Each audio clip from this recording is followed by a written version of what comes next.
if the universal divine existence is in us and part of us, then what is the other part of us that is not the universal divine existence?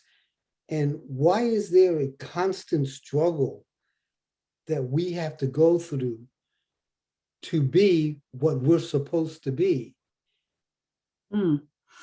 Yeah, There's a lot there to unpack, Willie. yeah, I know, and I don't expect you to answer the Yeah. question completely, but just I Yeah. want to put it out there Mhm. just as a thought for you and for everybody else. That's an excellent question.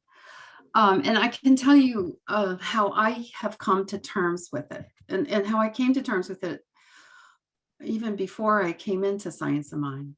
When I started understanding that there was this connection, that there was something in me, my visual that I have used, and it continues to work for me, is that every one of us is a crystal. That's what I see in each person, is a crystal of God light. It's a crystal that just takes the light of God and blasts it out into the universe. And when I look at a newborn baby, that's what I see. It's just pure light coming off of them.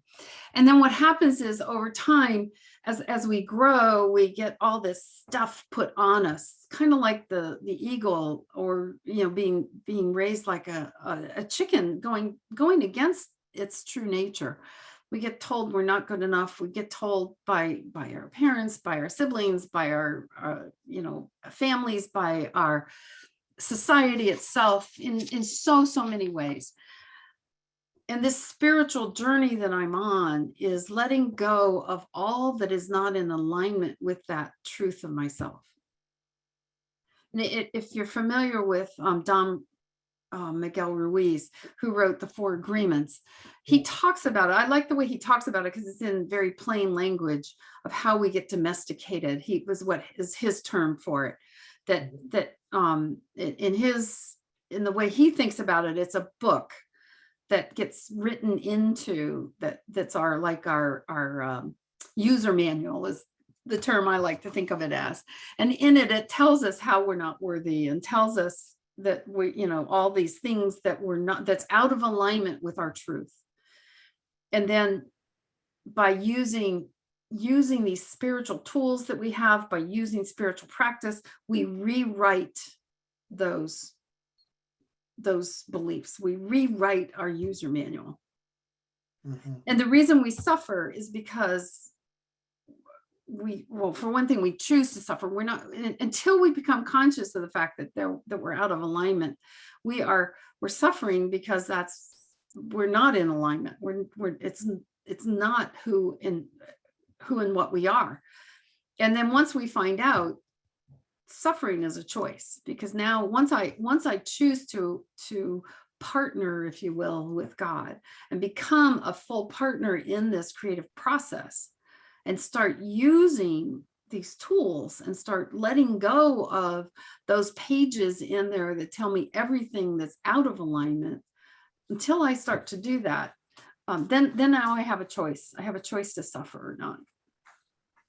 Okay. And I have to say, working with a practitioner on a regular basis, I say this every chance I get, working with a practitioner who is trained to help one find what those, especially the unconscious limiting beliefs are. That's what rocketed me through a lot of this for me.